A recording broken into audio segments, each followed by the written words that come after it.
Testing 1 2 3. Testing 1 2 3. This is Radio Free Mormon on the air, broadcasting behind enemy lines. Tonight's episode: Mormonism's Orthodox religion. On the evening of Tuesday, April 26th, 2022, John DeLynn and the Mormon Stories crew were kind enough to host me at a venue located in American Fork during my recent trip down to Utah. The event was billed by Mormon Stories as an evening with RFM, but I decided not to title this podcast An Evening with RFM because there's actually something very specific that I end up talking about with a number of detours along the way. And that something has to do with the progressive orthodoxy of Mormonism. And by that I mean it began as a radical religious sect, and over the last 200 years has become an established worldwide religion with its own unique theology, but also its own unique orthodoxy. But at what cost? That's the main overarching theme of this address. This event was live streamed by Mormon Stories, but John DeLynn has been kind enough to send me the audio, and I have spent a number of hours, 4, possibly 5 or 6 hours, editing the audio in order to make it more streamlined, more compact, and easier to listen to. I've also inserted a few comments along the way to describe what's going on, because if you can't see it, you may not be able to understand some of the things that are happening. So that is about all I have to say by way of introduction. I want to thank once again John DeLynn and the Mormon Stories group for hosting me at this event. It was very, very kind of them to do so. I also want to thank all my listeners who were able to attend. There were around 200 people packed into this room, and I'm so grateful for each and every one of you who could attend live, for those of you who attended by live stream, and for those of you who wanted to be there but for one reason or another could not make it. With those comments out of the way, let's go to the tape of An Evening with RFM, which I have now retitled Mormonism's Orthodox Religion. Okay, everyone. Hi, welcome. The real reason that we're all here tonight is to hear from and meet and honor and celebrate, although he doesn't like that term, a man who has meant a lot to a lot of us. He's kind of wrestled from all of us the title of most popular podcaster, most handsome podcaster, most intelligent podcaster, most funny podcaster, and most popular and beloved podcaster. And I'm happy to hand over all those awards to RFM. RFM, come on over. It's RFM. At this point, I walk to the microphone in front of the room and see that it is set impossibly high because John DeLynn was using it. Hi, everybody.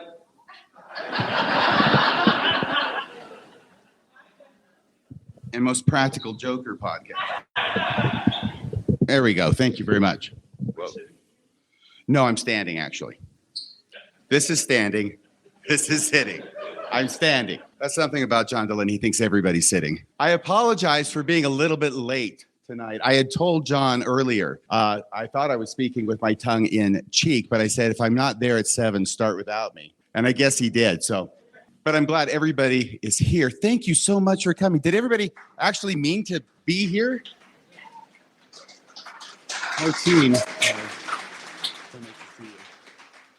And I'm standing up here now. At this point, I realize I still have gum in my mouth, and I leave the microphone for a minute to find a place to get rid of it. Okay. So, lesson for the night: if you're going to stick your gum under a table, it shouldn't be a glass tabletop. All right? Because that's going to be found a lot quicker. Anyway, it's so great to be here. I have had so much fun since I got here on Friday morning. Oh my gosh, talk about a whirlwind tour. I would think that everybody here would be pretty sick and tired of Radio Free Mormon by now. Well, I will try and keep this brief tonight, and you know that's never going to happen. One thing that happens with lawyers is the judge is always asking them when they're going to have a trial or they're going to have a hearing or something, because the judge is interested in scheduling things because they have other hearings or trials they have to do. What always happens is that lawyers always grossly underestimate the amount of time that they're going to be talking. Can you imagine? Always. And so that's what I think of because I'm a lawyer. And when I say I'll be brief tonight, you understand that that doesn't mean the same thing to you as it might to me. So anyway, Sandra. At this point, I look down to my right and I suddenly recognize that Sandra Tanner is sitting there in the front row. And I go over to her and I take her by the hands and have her stand up in front of the audience and give her a big hug. And now if you listen closely, Sandra tells the audience that I spent Saturday afternoon at her house, and then she thinks about it and says, "That doesn't sound right."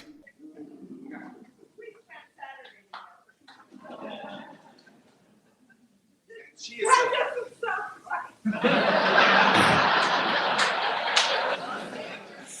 It sounds pretty good to me. So let me think here. What am I going to say? Oh, what I'm going to say is this, is that I am so humbled to be here. And I know it sounds like I'm up here bearing testimony, right? But I really, really am. And frankly, part of me getting here accidentally a little bit late. 1700, Suite 1700 is not the most obvious place when you're on the other side. Looking at the ice cream and the donuts. I was kind of hoping it might be the ice cream and the donuts, but it wasn't. It was over here. And then I found out that all of you wonderful people managed to make it very difficult for me to find a place to park.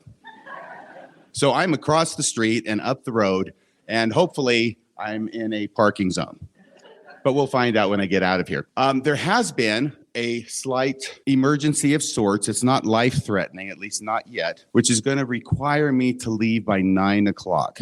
So I hope that'll be plenty of time for us. And what I want to do tonight is I want to talk to you, tell you a few things that I had prepared yesterday morning and written down, and then maybe have questions and answers. John, this has been very well organized. I think John has organized it very well. It's just that he hasn't let me know what's going to happen. So then we're going to have question and answer, and then maybe just talking and greeting. But I'm sorry, because I have to leave by 9 o'clock. So that'll give us plenty of time. Now, the most funny thing, or the funniest thing, happened to me yesterday morning when I'm at the hotel and I'm alone. And as many of you may know, I should tell you, this is my third presentation in 2 days. So yesterday I was on John DeLyn's show. He was very kind to have me on. We finally did part 2 of a part 1 8 months later. And that only went for over 4 hours.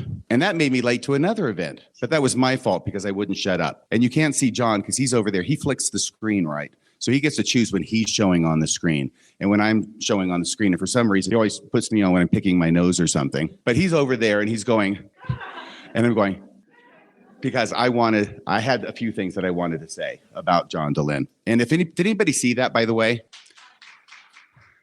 Thank you. So that was that. And then this morning, I had another presentation, but fortunately there was Randy Bell. You talked about that, right? So I got to sort of be a wingman on that, but I had prepared for that with Randy, and then we did that this morning. That was like 3 hours. And then tonight I have this wonderful opportunity to talk to you in what hopefully will be a more informal kind of setting, for which I dressed formally. Yeah, sorry. I want to do this just to show you that, yes, I can look marginally decent. I don't always have to be wearing Marvel Comics t-shirts wherever I go. But yesterday morning when I started writing, I knew exactly what I was going to talk about today because I've had this idea in my head for a number of months. And as a lot of you know, I'm trying to back off. I am actually doing it. I'm like Yoda, I'm doing it. I'm not just trying anymore, backing off the law practice in order to devote more time to podcasting because I have not been able to do everything that I wanted to do and say everything I wanted to say. And I know you're saying, you got to be kidding me. Really? There's more? But there is. And there are things that I have held on to for months and months and even years now. By the way, hi, everybody. Do we know how many are streaming, John? Oh, okay. Yes. Thank you so much for being here. There you go. Thank you. So I forgot what I was going to say there, but this made me remember that I'm very humbled to be here. See, I got halfway through one thought and then thank you so much. Can I tell you, I'm very humbled, and this is very sincere. When you see me acting cocky or arrogant sounding, that is what I have learned to do throughout my life to cover up my insecurities. Do I need to back up a little bit? I'm getting a little feedback. Okay. So anyway, I remember talking with this attorney friend of mine who I had the good fortune to co-counsel. He's a big name attorney from Seattle. He does really big name cases. And his name's John Henry Brown. And I hope a story about him here. We became very good friends through the course of representing this individual who was charged with murder. And I remember talking to him on the phone sometime after the trial was over. And he said to me, Radio Free Mormon, that is always the closest I come to saying my name publicly. He says to me, Radio Free Mormon. He says, what do you think of me? And I said, I think that you are a deeply insecure individual who covers it up with a show of bravado. Because we had this relationship where I could say this. It was kind of risky anyway. There's a pause on his end of the phone. And he goes, "How did you know?" And I said, "Because that's how I am too. So I can recognize it in another." Anyway, so very humbled to be here because I have really, really studied a lot in the church, regardless of the moniker that's been assigned to me of being a lazy learner. I really have tried my best to study in the church. And it came to my attention back in 1978 when I joined the church and got baptized that it was a really big thing in the church to learn and to know about the scriptures, to know about church history. We were encouraged to study. And the word that we were encouraged to be was a scriptorian. Now, I don't hear that word that much anymore in the church today. Maybe I'm missing it. I try and pay attention to General Conference and other things, right? Am I missing it? Does anybody remember back 40 years ago when we were encouraged by leaders of the church to be scriptorians? And at the time, we actually had scriptorians in the church. Now, they may have been interpreting things through a very Mormon lens, but yes, they knew their scriptures. And when I got baptized, Bruce R. McConkie was an apostle, and he was a very well-respected apostle and a very prolific apostle. And he wrote the same book about a dozen times and gave it different titles. And you only know that if, like me, you actually read them. But he sort of reorganized things and shuffled it around to try and make it so I wouldn't notice, but I did anyway. Honestly, I miss Joseph Fielding Smith. And by missed, I mean I wasn't a member while he was alive even. But I did discover him in his books. And I read Joseph Fielding Smith, who was, of course, Bruce R. McConkie's father-in-law. And when I started reading Joseph Fielding Smith, I began realizing that Bruce R. McConkie, his son-in-law, I'm not sure he ever actually had an original idea. And I'm not trying to speak ill of the dead. But it was like everything that he said is something that his father-in-law had said before him. And you know, I've got to admit, then I started reading Joseph F. Smith, who was Joseph Fielding Smith's dad. And I'm not sure that Bruce R. McConkie was the only one who never had an original idea in his head. Because this all goes back to a time period which is early in the 20th century. And by the way, I forgot to make the point I was going toward. This is a problem when I'm up here without a script. I'm very humbled to be here tonight.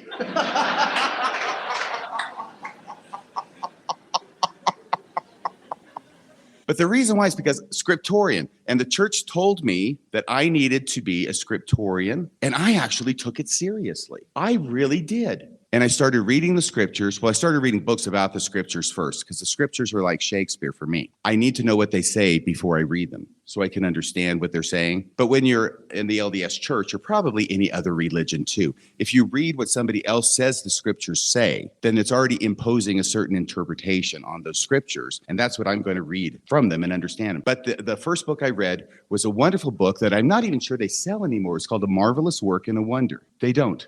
Okay. And Sandra would know. That was such a great book for me as an introduction to Mormonism, beyond the missionary discussions, because it explains step by. These were actually an original form of missionary discussions in the Southern States Mission when LeGrand Richards was the president, is my understanding.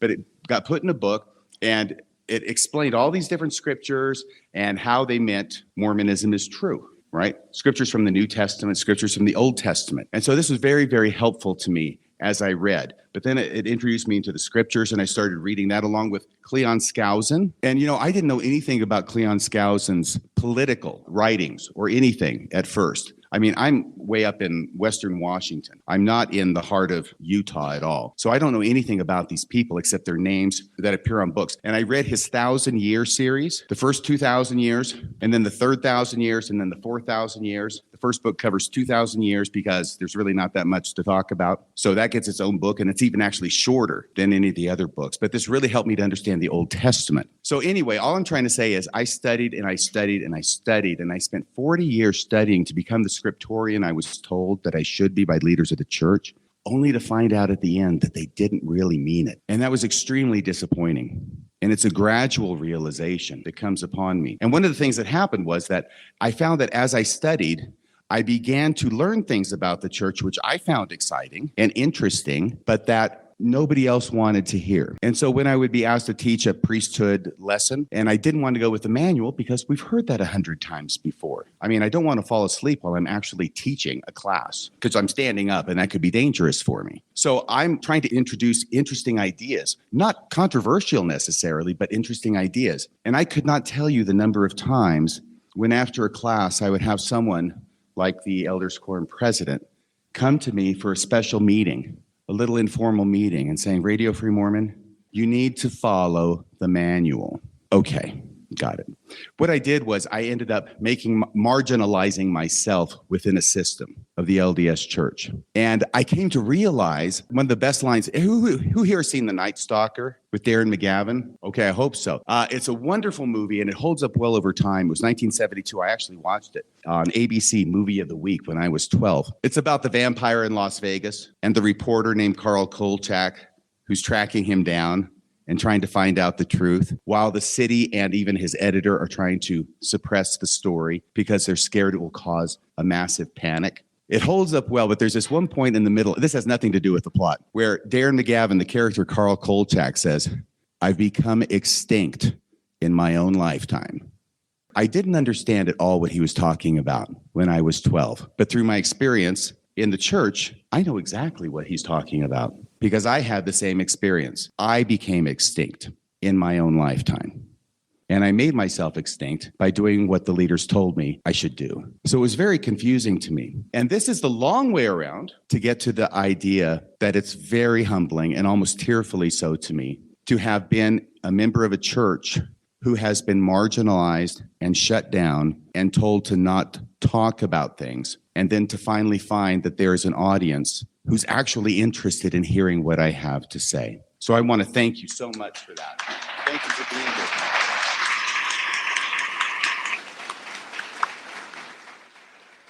So I will get to my outline here in a second. It's not very long, but like John DeLynn found out yesterday, I went on for about 2 hours on this much outline on the top of a page.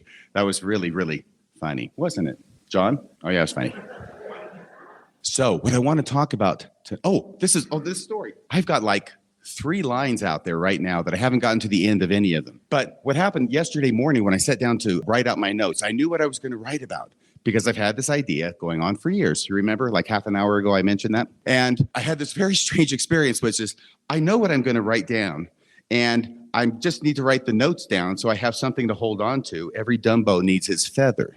And what I find myself doing is writing down a completely different outline from what I was planning on writing down. And that's very strange. It's like my hand is not my own. And it's writing something very different. Now, what's different is a different idea that I did have. And I thought, if I were still active, if I were still believing, this would be a total Holy Ghost moment, wouldn't it? And I don't know, maybe it is. Maybe it's the Holy Ghost, maybe it's ADHD. I'm not positive anymore. All I know is that it happened. And so what you're getting is not what I intended to give you, all right? So if you don't like it, then you can know that what I had intended to give you was so much better. Okay, so really, this is about it. And I think I've gotten this far in the outline, all right? So, I'm sorry, what? All right, fair enough. Well, I want to talk about the temple endowment just briefly. This is the intro. The temple endowment changed in 1990 because I was baptized in 1978 and went on my mission in 1979. I had the good fortune of going through and receiving my endowment in the Provo Temple after I had signed in to the MTC, which is not normal, but there's very little about me that is normal, or my journey that is normal. Most guys I find out actually get their endowments before they go into the MTC. But I'm the only member of the church in my family. So I don't really have someone shepherding me along or taking me to the temple or saying we need to go to the Idaho Falls Temple, which was the closest temple to Seattle at the time. That's where my best friend Bruce, the guy who baptized me, that's where he went to get his endowment before he went to the MTC. And he went to the MTC 3 weeks before I did. This is a great story about me and Bruce where we were in high school together. We're in the same class. We've been good friends for a number of years. And we both took German together. I don't know what they're doing in high school now, but back then you had to have a foreign language. And you had to have at least 2 years of a foreign language to graduate. And what happened was that he and I started in 9th grade when I moved to Sumner, Washington, against my will. But he and I were the only 2 individuals who actually went through all 4 years of German. So by the time we're seniors, we're both 4-year German students, and the other seniors, they didn't start in 9th grade, so they might be 2nd or 3rd year German students. The reason I tell you this is not because I had developed a great proficiency in German. I basically understood German, but after a while studying German, all those words start looking alike to me. But anyway, so we both take 4 years of German. I end up joining the church because of Bruce, because of his example, and we put in our mission papers at about the same time, back in early 1979. And I get called to Japan, and he gets called to Austria. And for those of you who may not know, Austrian is very similar to German. So when he's at the MTC for 2 months, he is basically able to goof around while I'm slaving trying to learn a language that I've never heard before or never learned before, and that is actually a very difficult language for English speakers to learn. And it's mainly because it's all syntactically different than English. Okay, so I've said that much. What I want to talk about, though, is the endowment. And the endowment that I went through, oh my gosh, I'm really not drunk. I might be acting a little bit tipsy, but I'm not drunk at all. I have had no alcohol today. So there was a character. Oh, I got to ask for hands. Who here went through the temple to receive an endowment for themselves or somebody else prior to 1990? Wow, that's a lot of people. Great. So you may know that there were some changes that were made in the temple endowment in 1990. And one of those changes to the endowment was kind of significant. There were a number of significant changes. Removing the 5 points of fellowship at the veil. By the way, I'm always confused. If I take an oath or a vow or a blood covenant to not reveal something that's in the endowment, and then they take it out of the endowment, I mean, am I still bound by that? And I ask you because there's nobody else I can ask. Or I can ask them, but they're not going to answer. And in addition to that, there was also an entire character in the endowment that was removed in its entirety. And that's pretty significant. And who am I talking about, by the way? I heard some whispers. Yes, the preacher, the Protestant minister character. He doesn't have a name, right? But he's the Protestant minister. And he comes along as he's a dupe and a hireling of Lucifer, because Lucifer basically tells him what to preach, and he preaches it. And he does it for money. Because you understand that that's one of the signs of apostate Christianity, is when the ministers are paid. It's a stipend. It's not a salary, which always reminds me of the famous joke that Abraham Lincoln would tell. How many legs does a dog have if you call its tail a leg? And the answer is 4. Calling its tail a leg doesn't make it one. So that's what I think of about the stipend salary, right? Potato, potato. Let's call the whole thing off. But getting back to this character, I'm going to come back around to this character, all right? Because there's something very significant that this character said as part of his script. I'm talking about the Protestant minister that was removed as well with the character. And I'm going to come back to that. That's called the tease, okay? So what ends up happening then is if we go back to the beginnings of Mormonism, the thing that made Mormonism so interesting to so many people in the beginning was that it was radical. It seemed to be open-ended. It had a lot of what we would call now speculative theology. And different leaders and different members were allowed to kind of have, within a certain ambit, their own ideas about things and preach things and interpret scriptures in certain ways. And Joseph Smith, for all of his failings, did talk about the fact that Mormonism encompasses all truth. And if you, as a member of my church, this is Joseph Smith speaking, if you, as a member of the church, do not accept all truth, regardless of what source it may come from, you will not come out a true Mormon in the end. So this is a structure and a framework that's very expansive. And of course, Joseph Smith dies, but the leaders of the church continue to have very speculative theologies, which incorporate a number of things. Adam God, not super popular, but it was part of it. And I think that Brigham Young, as I read Brigham Young, once again, for all of his faults, I think that Brigham Young saw himself as a true prophetic successor to Joseph Smith. Just as Joseph Smith had done all this incredible theological innovations, that Brigham Young felt that he could do the same thing as well. And I think he tried. And I think he found out that the members of the church really weren't ready to accept that from him, by and large. So he kind of got pushed to the side as far as his innovations. But at the time, there's Orson Pratt, right? And we are having public discussions and even debates between leaders of the church about different theological principles. Now, this is an amazing thing, because if you compare that to now, you might notice a slight difference. And I think that back then it was probably much more exciting to be a member of the church. And this continues even into the 20th century. I'm following a broad framework for maybe 30,000 feet. But what happens at the beginning of the 20th century is that Joseph Smith has managed to throw out so many sparks of ideas in different directions. And it seems that Joseph Smith, kind of like a lot of charismatic religious innovators, wasn't really concerned about harmonizing them or systematizing them. He throws them out here and there. It's like he has this inexhaustible source of ideas. Wherever it's coming from, I'm not saying, but he'll throw it out here, there, and he's always coming up with new things for his listeners to hear. That's another thing that he said. It is my province to dig up new things for my listeners to hear. And he did that. And so after he passes away, we have all the speculative theology. By the way, I have to say this about Joseph Smith. Not all of his ideas agreed with each other. And over time, he would say things that actually contradicted. One obvious example is about what happens to children in the resurrection, those who die as little children. Well, what is the answer to that, by the way? Does anybody know? Whew, it's warm. Well, what the typical standard response should be, if you're paying attention in Sunday school, is that that child will be resurrected as a child and then allowed to grow to maturity in the resurrection so that the mother who suffered the loss of that child in mortality will have the blessing.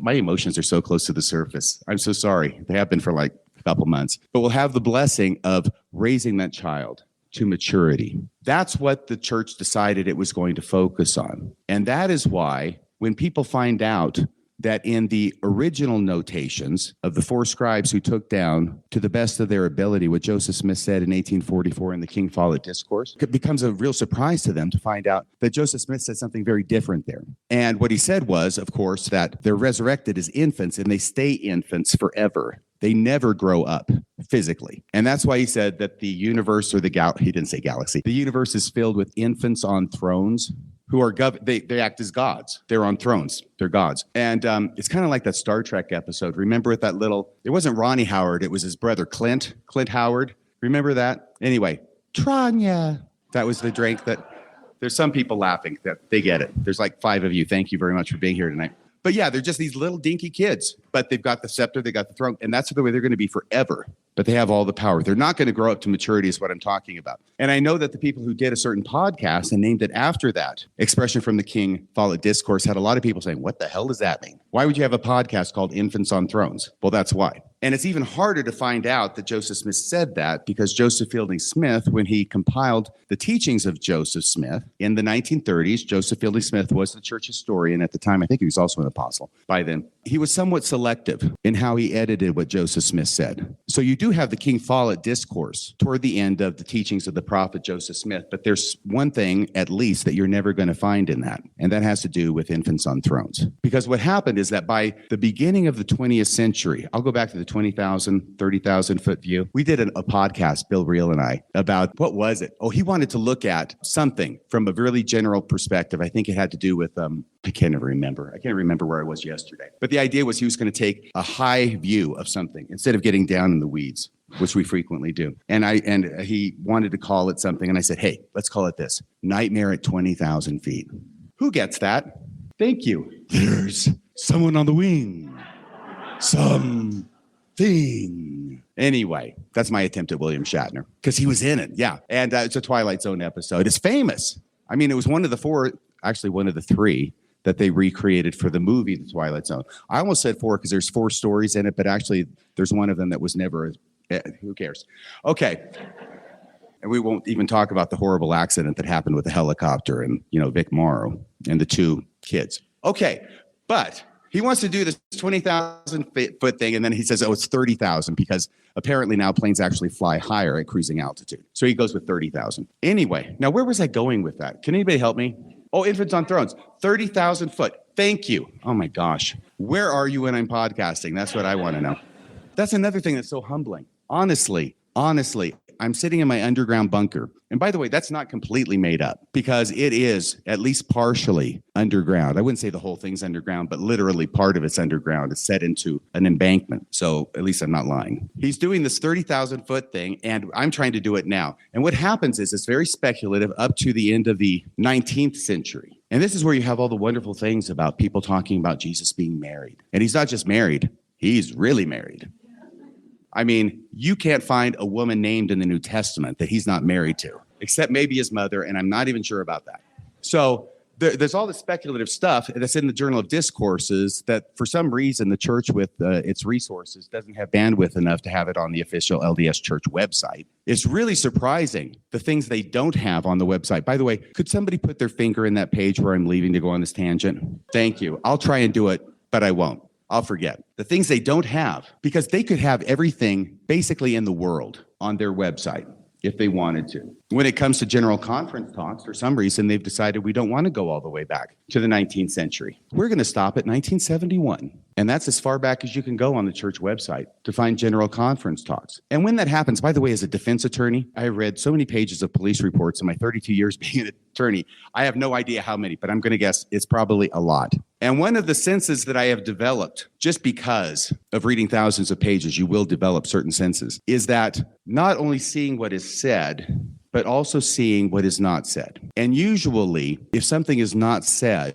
there's a reason for it not being said. And a lot of times, if it's not said, it's because it's not helping the case of the person who's writing the police report. Now, sometimes there can just be, accidents or mistakes, or I didn't think it was important. That's fine. But it is a second sense that gets developed. And so then the question immediately comes to my mind when I understand that the church does not have general conference earlier than 1971.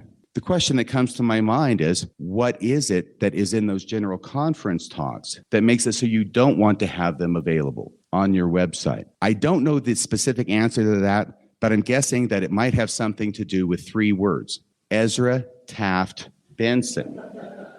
Because I will tell you that he was saying a lot of things in general conference that maybe the church doesn't want the world or the members to know about. One thing that's really surprising, and it surprised me when I went to look for it, is that who here has ever read the Lectures on Faith? Have you? Sandra? Yeah? Over here too? I did too.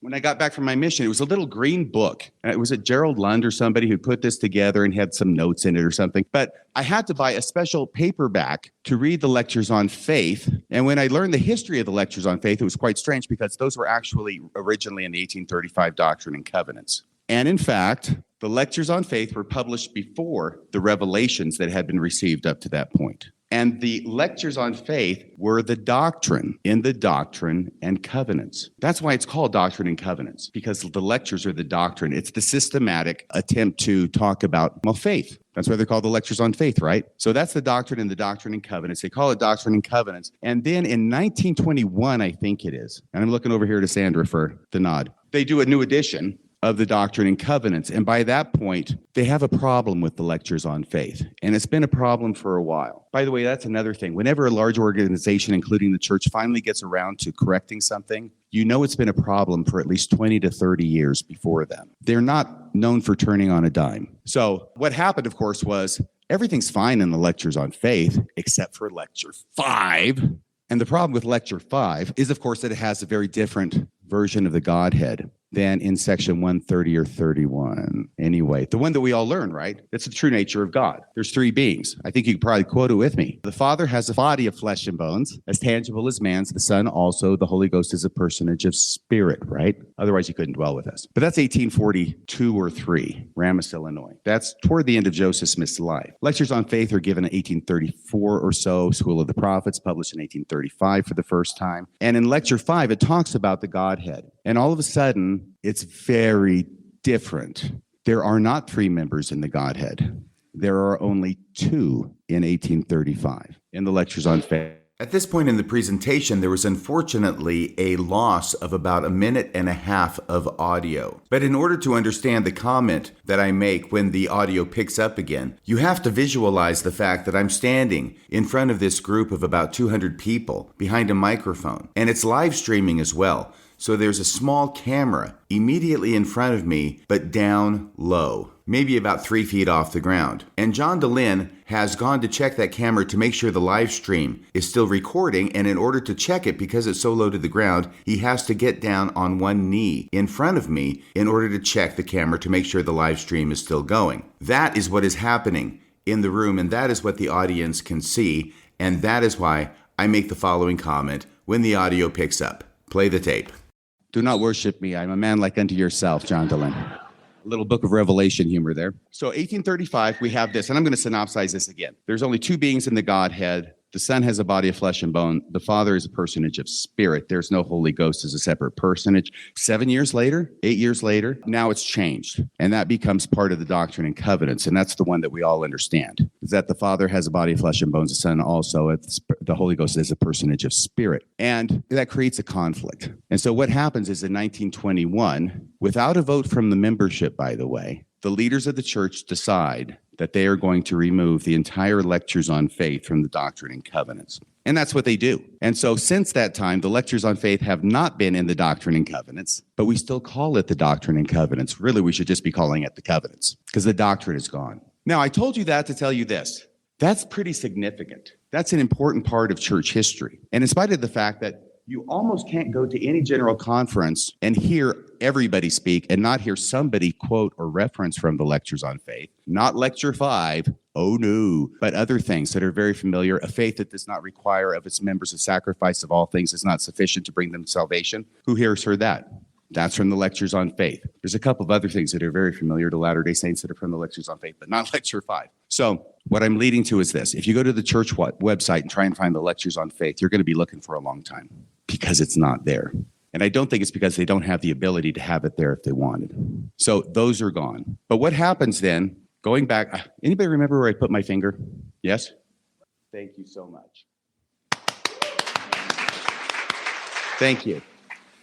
So what happens is at the beginning of the 20th century, we start getting a systematized theology. And what that means is that the church starts to sanction basically James Talmage because he gives some lectures. And the church says, hey, we like those. Why don't you write those up for us and we'll publish it for you. And this is what becomes the very famous books by James Talmage titled Jesus the Christ and the Articles of Faith, and all the other books that serve as the foundation. With a few changes still, but serves basically as the foundation for the Mormonism that we learn today and that the church teaches today. And that happens in the early part of the 20th century. But these things don't happen overnight. When you're talking about changes, you don't come to this point, boom, there's a change. And now that change stays in place forever. So even in the 1930s, we still have apostles who are arguing with each other, I'm sure very respectfully and with the Spirit. But there are a number of things that are very significant that are going on in society in the 20s and 30s. Evolution, the Scopes trial, the age of the earth. And we have different apostles who have different opinions and strongly held opinions on the subject. And Joseph Fielding Smith was generally the one who had the fundamentalist, more literal, scriptural interpretation of these things, i.e. 6,000 years old and Adam and Eve were real. And there's no such thing as freaking evolution. And it's a doctrine of the devil. And then you have other people, because they're actually scientists who were apostles. I mean, we have them today. But Widsoe was one, Talmage was another. And B.H. Roberts, he wasn't in the apostles, but he was kind of significant. So they have these ideas that are more scientifically oriented, and they're trying to find ways to accommodate the scientific advances into Mormon theology, which means the earth is getting older. That's the main thing. The earth is getting older, and maybe God uses evolution as part of creation, and we shouldn't rule that out of the picture because God can do it the way he wants. He is God, right? So what we need to do is learn how God is doing it and not impose how we think he did it on God. So there's a number of public debates about this issue. Wouldn't it be an exciting time to be a Mormon? Listening to the apostles express different opinions about things and sort of giving you the permission because of that to come to your own opinion about it and not be marginalized in the church because you've got apostles that are backing you. Well, what ends up happening, by the way, do you know who won that debate ultimately over time? It was Joseph Fielding Smith. Do you know how he won it? He outlived them. He outlived them. And it is music to my ears to have me saying things and hear Sandra Tanner going, yep, yep. He outlived them. That's how you win in the Mormon church. You just outlive your opponent. And if you have any question about that, just ask yourself, how does President Nelson become the prophet of the church? because he outlived all the competition. So these things are still going on. But finally, and when I say going on, there's systematization and correlation of what is the church teaching on different subjects. And so to do that, what they have to do is they have to say, okay, we're going to take what Joseph Smith said about kids here and the resurrection, and this part we're not going to talk about anymore.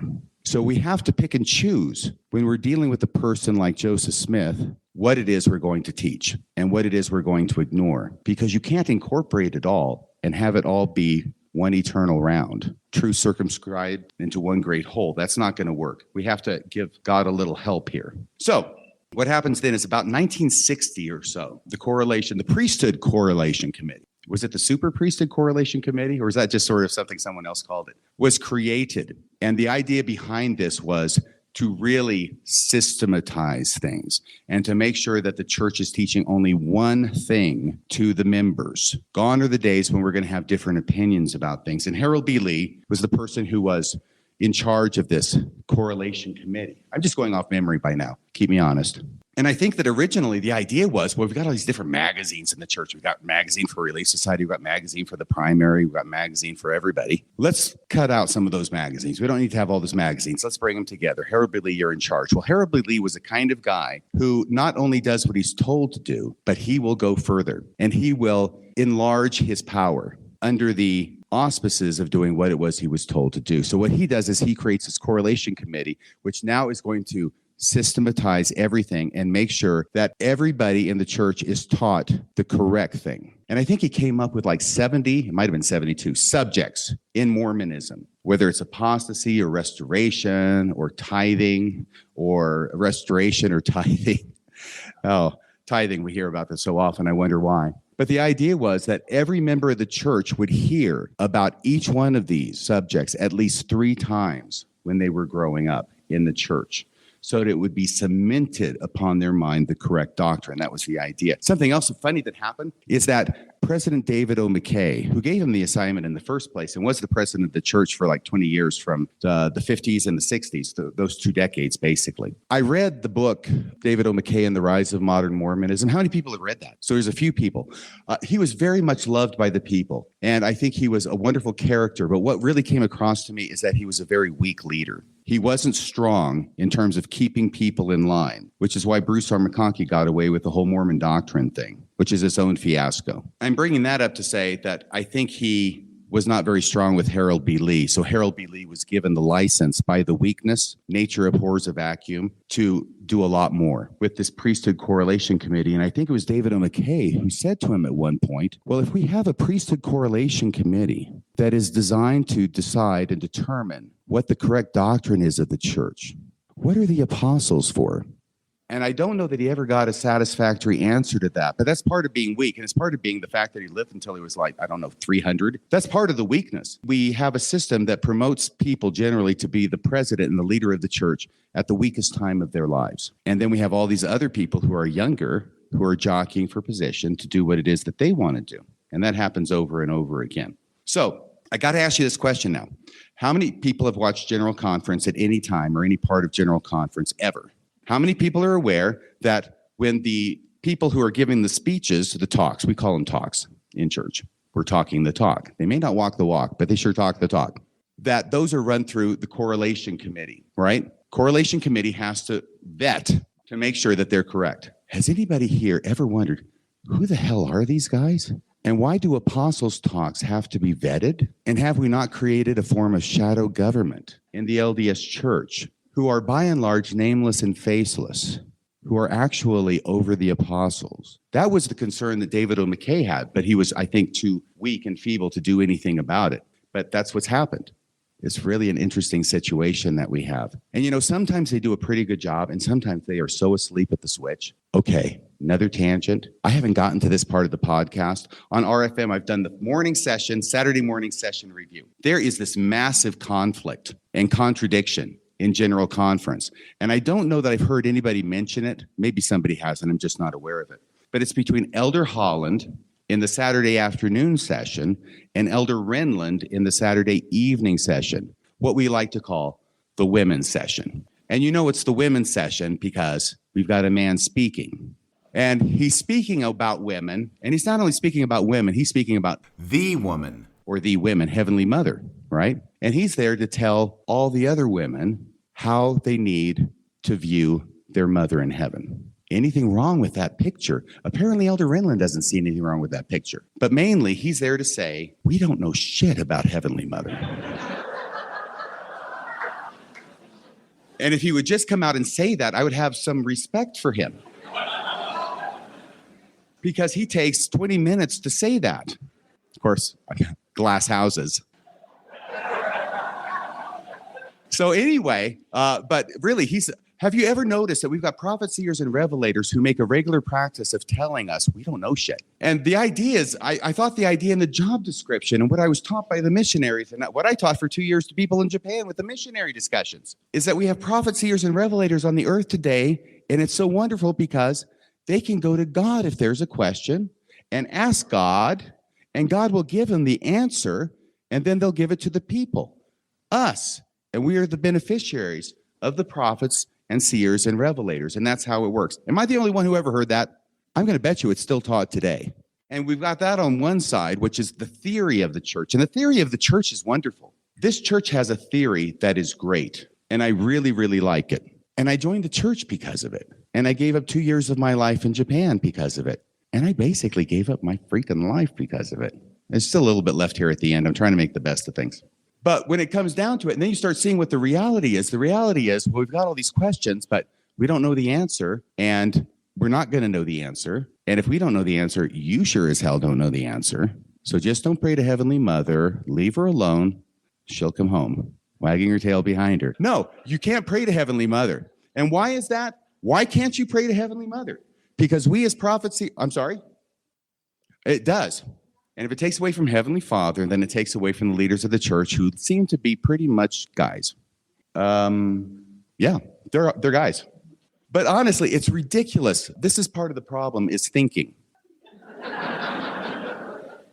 And I'm not talking about really deep thinking. I'm talking about just scratching the surface thinking. We've got prophets, seers, and revelators who will tell us. Gordon B. Hinckley did this, I think, back in the 90s when there was a problem with some people saying, hey, let's pray to Heavenly Mother. He's going, no, don't pray to her.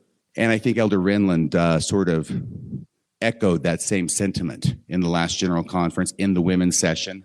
The reason that prophets, seers, and revelators today know that we should not be praying to Heavenly Mother is because Jesus in the New Testament said, our Father who art in heaven. And that's the way you should pray. Talk about a religion that preaches one thing, but then they're tied hand and foot to what is said in the scriptures from 2,000 years ago. Of course, they're usually tied to it when that's what they want to be tied to. You know what I mean? There's a saying that Jesus has in the New Testament about the scripture cannot be broken. What is it? Oh, he's quoting from Psalms about sons of God, right? Oh, I can't remember. If you are gods, even the sons of God, anyway, then why are you blaming me because I say I'm the son of God? Right. Okay, something like that. But he prefaces it by saying, it says this in Psalms, and the scripture cannot be broken. And therefore, if people, they're actually judges, but anyway, he's taking a little literary license, I think, here. If they're called gods, if people are called gods, why are you blaming me for saying I'm the son of God? But it's the phrase, the scripture cannot be broken, that I'm trying to focus on here. Because the reality is, and this came to me like 15 years ago, that really the only scripture that cannot be broken is the one that you agree with. Every other scripture can be broken and sliced and diced, and it's by Ronco. Any other scripture can be twisted and turned inside out so it doesn't conflict what you agree with. It's only the scriptures that you agree with that cannot be broken. So now, having come back to Heavenly Mother and the apostles who are in touch with God, but apparently God's not talking, maybe they should talk to Heavenly Mother. It couldn't be any worse. The contradiction. Oh my gosh, I am so far from this. It's amazing. I trust that the Holy Ghost is leading me to tell you what you need to hear tonight. And there is at least one person present tonight who needs to hear this message.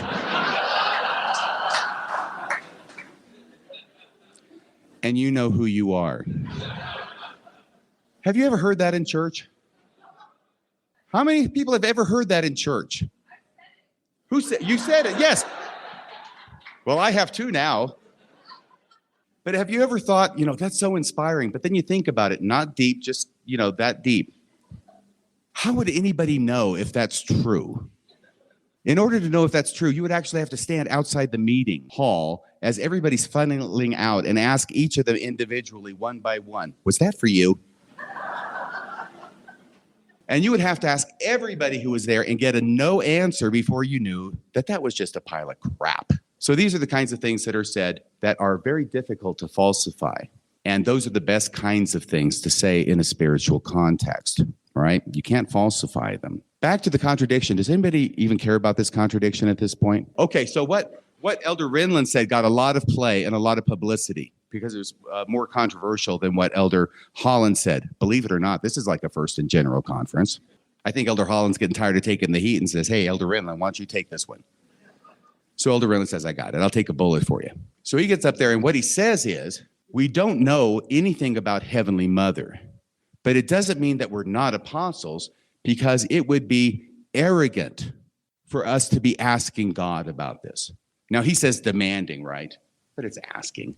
It would be arrogant of us to ask God for further light and knowledge. That just came to me. Yeah, it would be arrogant of us to ask for further light and knowledge from God, especially when it's a subject that we don't want to know anything more about. But that's what he said. Everybody has heard that, right? Okay, because that got all the play. But Elder Holland, less than 4 hours before Elder Renlund says this. So Elder Holland speaking in the Saturday afternoon session, and Elder Renlund is in the Saturday evening session. Elder Holland is talking about social issues. Big surprise. He's talking about social issues and how the apostles and his brethren are trying as hard as they can to get revelation from God to answer these thorny issues about gays in the church, LGBTQ issues. Those seems to be a hot button topic now that they're getting a lot of heat for. And now he's trying to explain what they're trying to do to get the answers from God. And I kid you not, he says the apostles, including himself, the prophets and apostles, are giving their lives. They are giving their lives petitioning God for revelation on these subjects. And what he goes on to say is, yeah, well, God is not answering the phone. And so that's when he says, if you have to, at this, this banquet that we give you every general conference, if you have to eat a little broccoli, remember, then that's okay. That's okay. He's liking the broccoli to, the church's position on certain social issues. But the main point I'm making is, who is trying to correlate these? Because what we have now is Elder Holland saying that all the apostles, presumably including Elder Renlund, are giving their lives. I think that means spending a lot of time petitioning God for revelation on these issues. And then less than 4 hours later, Elder Renlund gets up and says, it would be arrogant of us to even ask God for revelation about Heavenly Mother. And I saw that and I went, I think someone was asleep at the switch in the correlation committee on that one. I mean, this isn't even like an apostle says it and a 70 says it who wouldn't be part of the apostles. These are both apostles. We'll have to figure that one out in the next life. God will give us the answer there. Okay, so, oh my goodness. Well, I'm at least halfway down the page now. So what happens then is that the correlation committee does its work. And I was not really aware of the correlation committee. I get baptized in 1978, but I can read a few books. I went to a pretty good school. I've read a couple of books. And I am not a dodo.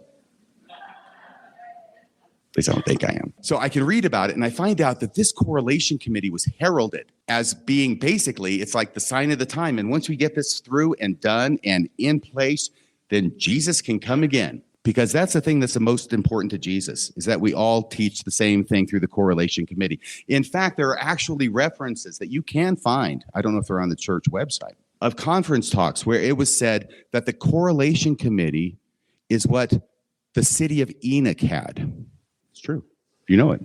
And that's why the city of Enoch got raised to heaven, because they had the correlation committee. And so it was only a matter of time once we had the correlation committee now that we would be raised to heaven, except that doesn't happen anymore. Now heaven comes down to earth. Jesus is going to come again. And I guess we're still waiting for that. But I get baptized in 1978, and I'm not in the heart of Utah. And Mormonism seems so exciting to me. It seems so expansive. And I thought it was a sun rising in the horizon, because that's what it looked like to me. And I didn't realize that in history in 1978, it wasn't the sun rising in the sky. It was the sun going down. And it wasn't long after that that correlation really took hold with its teeth. And they would talk about that. They would say it takes a while for the water to get to the end of the row. That was a frequent expression. We have to get this correlation out there everywhere. And they have. And now it's all locked in place to where there is one religion that is taught, and it is the orthodoxy that we have in the church. And in order to show your righteousness, you have to have the orthodox opinion. And if you don't have the orthodox opinion, then that is a sign that you are not righteous and you need to repent. Do you think that's a fair thing to say? I think by and large it's fair. There's obviously going to be exceptions. It's a big church with a lot of people, but by and large, that's the way it runs. Now, how long did I say it takes before something happens in the church until a change is made? 20 to 30 years. So correlation starts at the beginning of the 60s. About 30 years later is 1990. There's a lot of reasons that they changed the temple endowment. And it's a surprise to a lot of people that it had less to do with revelation than it did with public opinion polls among the members of the church. Because if you go by revelation, sometimes it can be a bad thing. And so, am I bound by that anymore? I don't know. That's one of those things I don't answer. Yeah, it depends on what crowd. Absolutely. But we take out the minister. And one of the lines that he said, you see, I got back to where I started. Yes. Thank you very much. One of the lines that he had, which you may or may not recall, is he comes to preach to Adam and Eve. And Lucifer is standing behind him because he's Lucifer's hireling. And he comes to preach to them. And what does everybody in the endowment, who do they represent? Adam and Eve. So he's there to preach to the congregation. A fine congregation we have here this morning. He said something like that, didn't he? I preach the orthodox religion. How many remember him saying that? I preach the orthodox religion. And he had said that in temple endowments for probably well over 100 years by 1990. But by 1990, he is taken out, and that line, and I believe that sentiment as well, is removed from the endowment. And it strikes me, it actually struck a friend of mine who told me, and I'm stealing it and claiming it as mine. It strikes me that it's a significant thing when a church who has now transferred itself, evolved into being an orthodox religion, now takes a character who is spouting Satan's lines about I teach the orthodox religion and saying, okay, he needs to go. And we need to remove that line. That is the beauty of it. And if you got your endowment after 1990, I'm sorry. I can't explain it to you. But let me think. I think I wrote something down. It concluded a little bit better. The church that owns and runs the temple in which this play, the endowment is a play. It's not a very good play, but it is a play. The church that owns and runs the temples in which this play is performed has become the new orthodoxy. And so preaching the orthodox religion was a bad thing up until 1990, when now the church has its own orthodoxy and the priest needs to go. Because it's like that old expression, when you're pointing one finger at somebody, you got three fingers pointing back at you. The church finally figured out that they don't want to be advocating the new correlated orthodoxy and have members go to the temple and have somebody who's a Protestant minister who is under the rule of Satan claiming that he's the one who teaches the orthodox religion. Okay, one other thing I want to bring up here, and this is a great, great quote. It's from William James. Anybody ever read any William James? We got one hand. We got another hand over here. Brilliant guy. And he did a series of lectures, 2 series, but we don't have to get into that. I think it was over in Scotland. Anyway, and it was about religion from a philosophical point of view. And they ended up being collected and published in a book called Varieties of Religious Experience. And I read this because, once again, I get through Shakespeare and I say, well, let me keep going. And I want to try and read things that are classics and see what I can learn, because I've only got so much time left on this earth. And maybe I should read some of these books before I die that I managed to avoid reading in high school when I was supposed to be reading them. I made Ursula fun of him for doing this podcast, which he does live on Sunday evenings, which he does live on Sunday evenings, and then forgetting a book, and in the middle of it, he had to leave the camera and go walking off somewhere to try and find his book.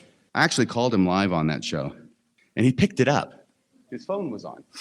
So I'm watching him pick up the phone that I'm calling him. I'm in Washington, he's in Idaho.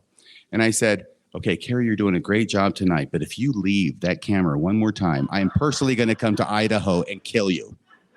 All right, so varieties of religious experience. I think I got it here. Now, this is just a little bit long. I'm going to conclude with this because this is one of those experiences that I have when I'm reading literature. And all of a sudden, this author who has given this lecture 100 years before I'm reading it is speaking directly to me in my experience as a Latter-day Saint. And not only is he confirming what I am discovering, he's opening wider the doors to new understanding. And this is what he says.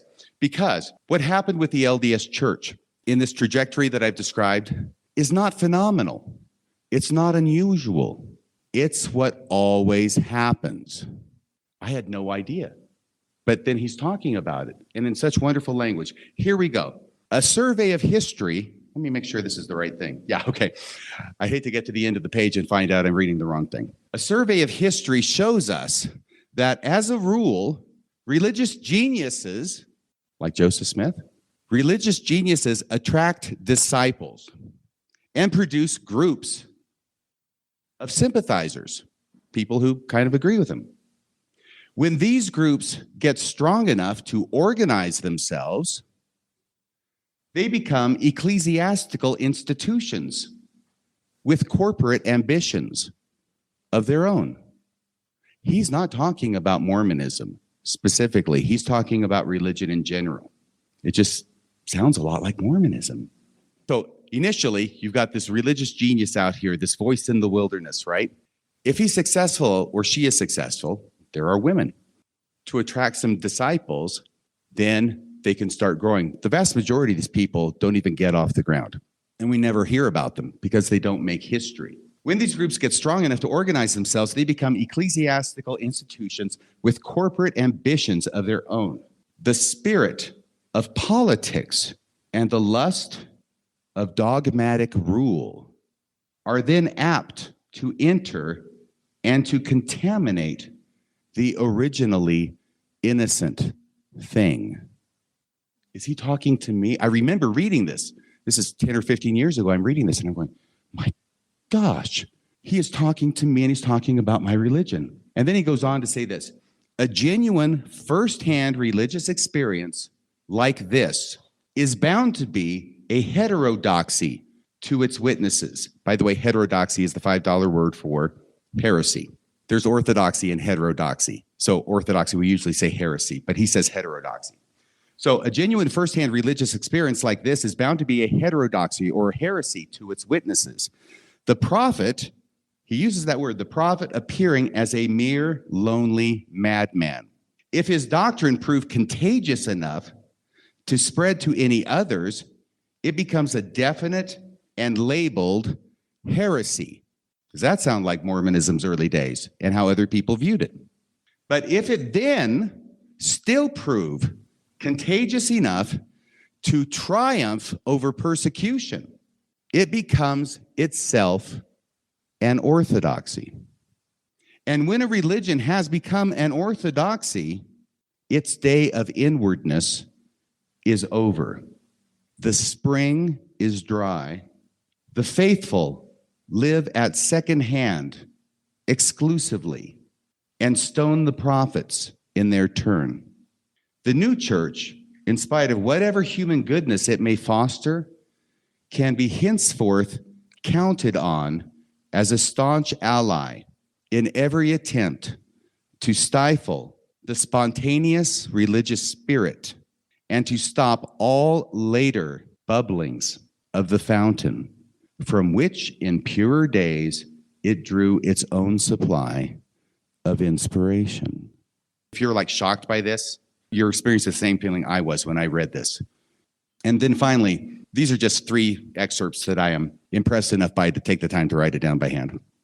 Finally, the baseness so commonly charged to religion's account are thus almost all of them not chargeable to religion proper, but rather to religion's wicked practical partner, the spirit of corporate dominion. So what he's saying is, all the things that religion gets charged with that are base is really not religion's fault, but it's the fault of religion's spirit brother, right? The spirit of corporate dominion. And the bigotries, I'm reading this again now and just being overwhelmed by it again.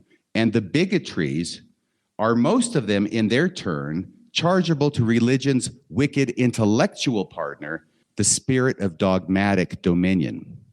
The passion for laying down the law in the form of an absolutely closed-in theoretic system.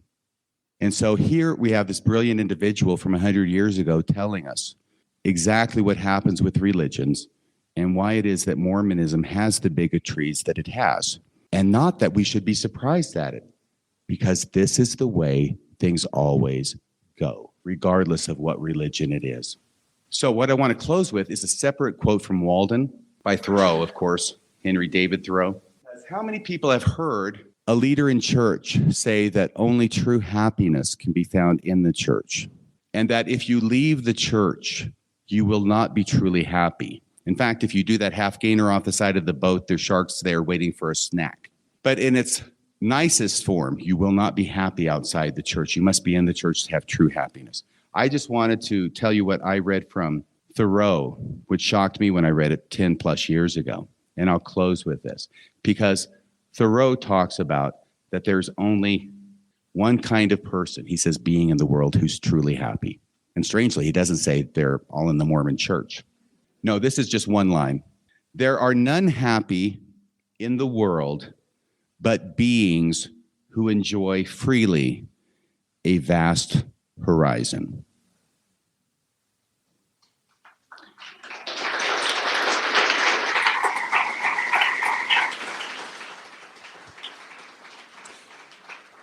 And what I take from that is that Thoreau, who apparently was no slouch when it came to thinking, came to the opposite conclusion of what the LDS Church teaches.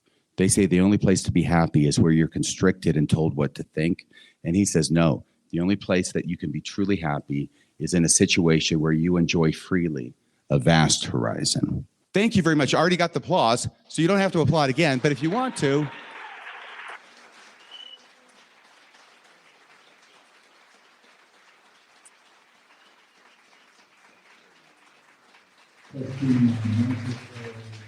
RFM, everybody! For the third time.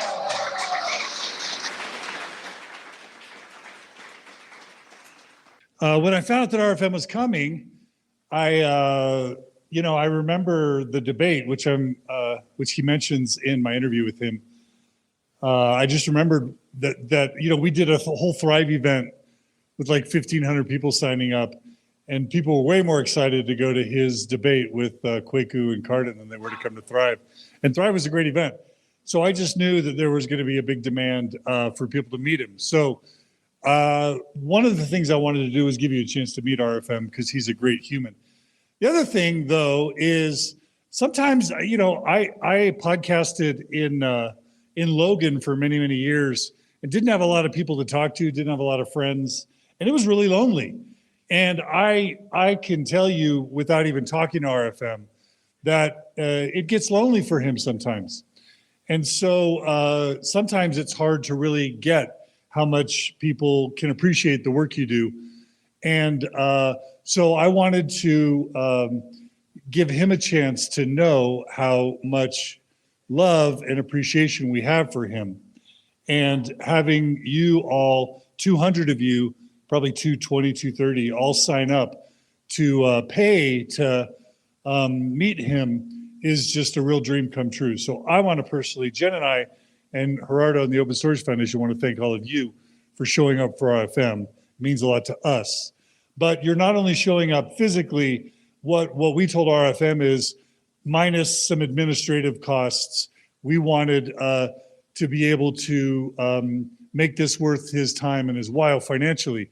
RFM isn't to the point yet where he can podcast full time. But can you imagine the trembling and the fear that would come to Salt Lake City if RFM was able to spend his full 40, 50, 60 hours a week doing what he does? Would you like that? So would I.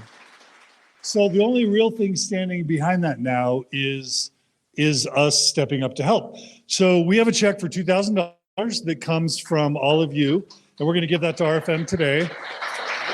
That's a down payment. Thank you. That's a down payment on your promise to move here. There was no promise that was given.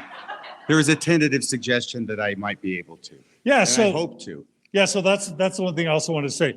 RFM is considering moving to Salt Lake City.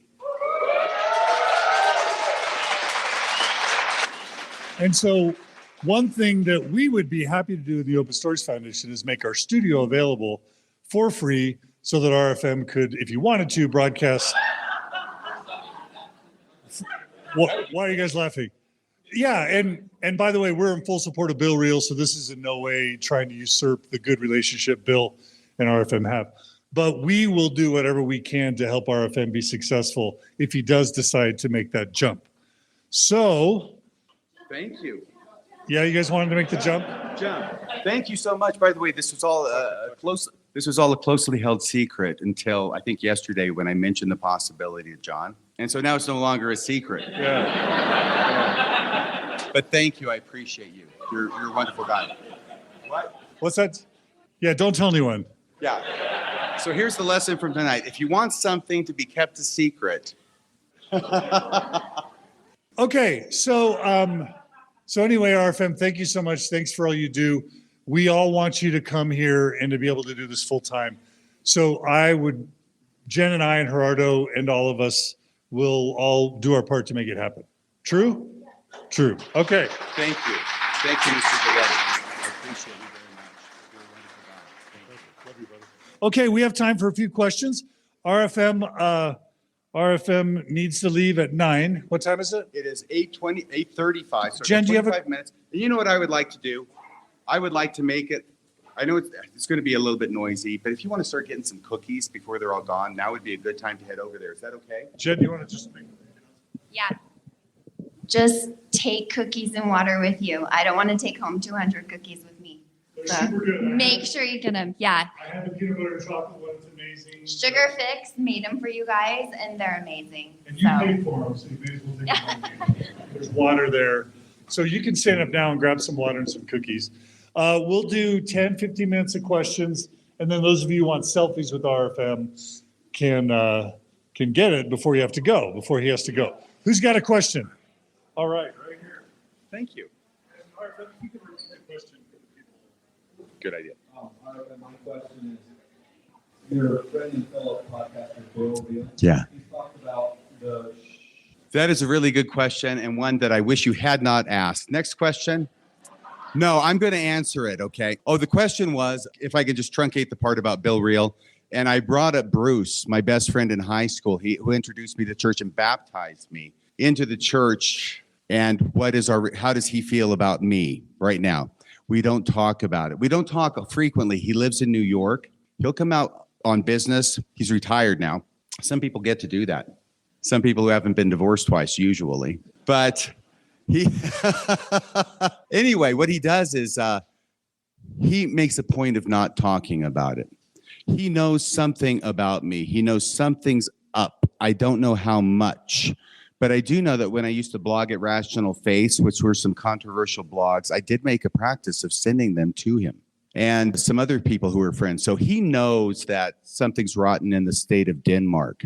But like a good Mormon, he doesn't want to find out what it is that's making that stink.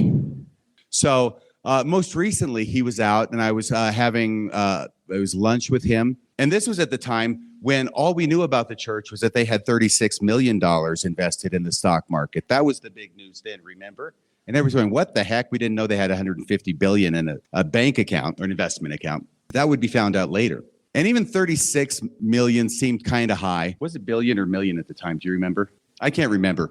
It's a lot of money. And I brought it up to him because it just struck me that a church that claims to be run by Jesus's apostles maybe should be using their money to help people out and not hoarding it.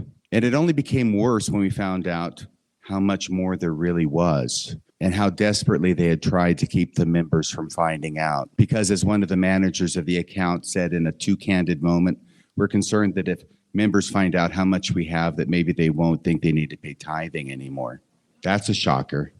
Really, you think? And the amazing thing is that because people found, well, he was right, wasn't he? A lot of people said, I'm not paying tithing anymore. Can I tell you something that's very personal? Okay, and I don't bring this up in the podcast, and I don't think I have. And the reason why is because I don't want to be seen as whining any more than I already do. But I am doing okay. I am not out on the street begging for money. I'm not sleeping under a bridge, at least yet.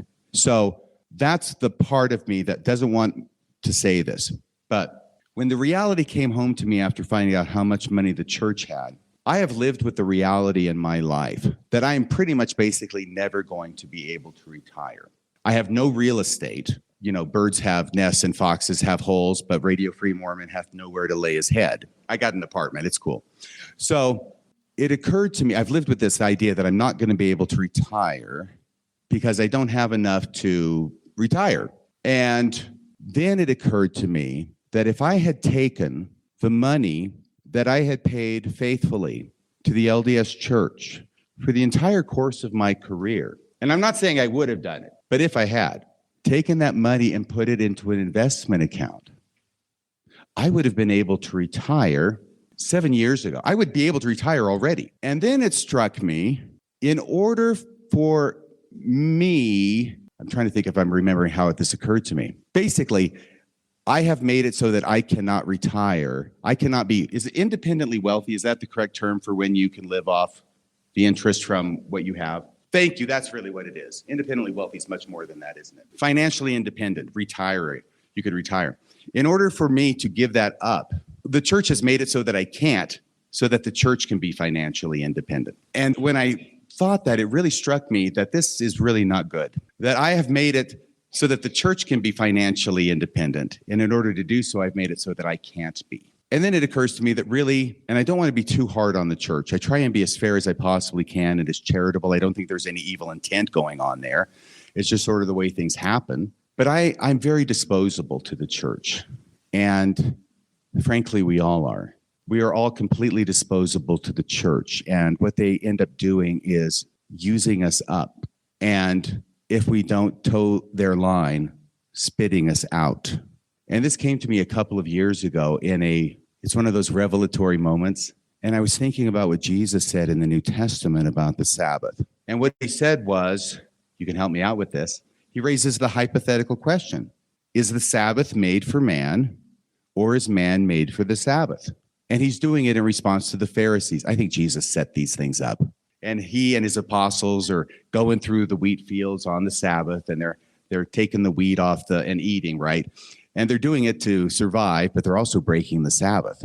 And the Pharisees call him on it. And his response is, well, is the Sabbath made for man, or is man made for the Sabbath? With the idea that the Sabbath is supposed to be there for the benefit of man. Man is not supposed to be there to be a slave to the Sabbath. It's supposed to be a positive thing.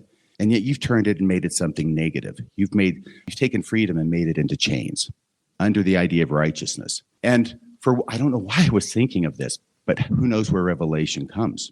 But it occurred to me that the same question could be asked in a different way.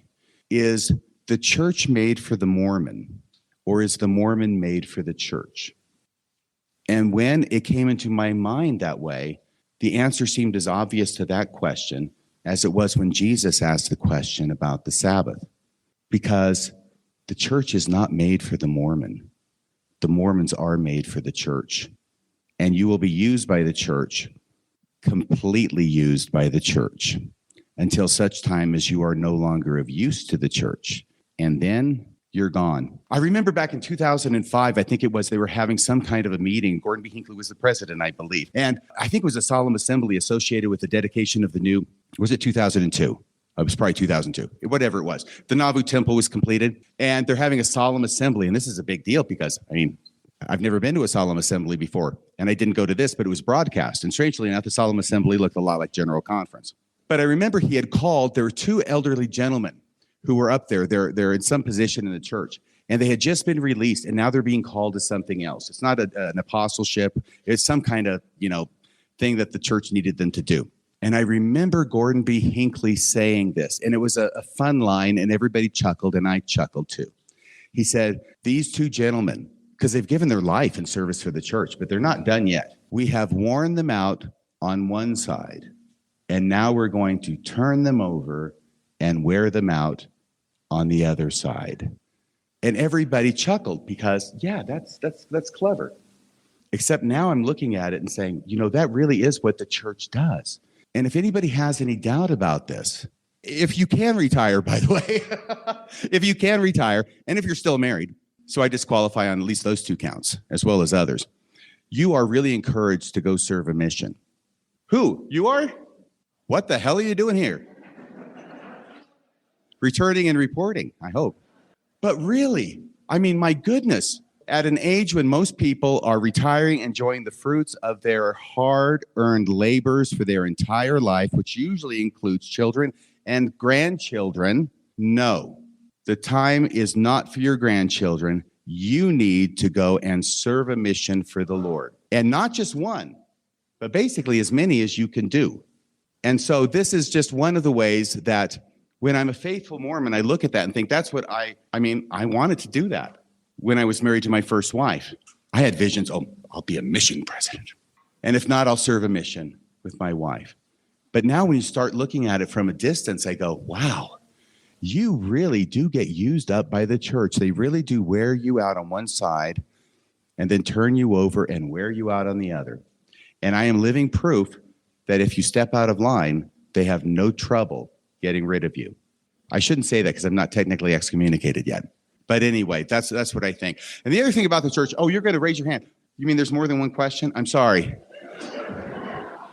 Was I raving? Yes, I was. How many of you want a picture with RFM? Oh my gosh, really? Maybe we should just go to that. Is that okay? Can we go to pictures with me? Okay, before we do that, let me make one final announcement. Yes.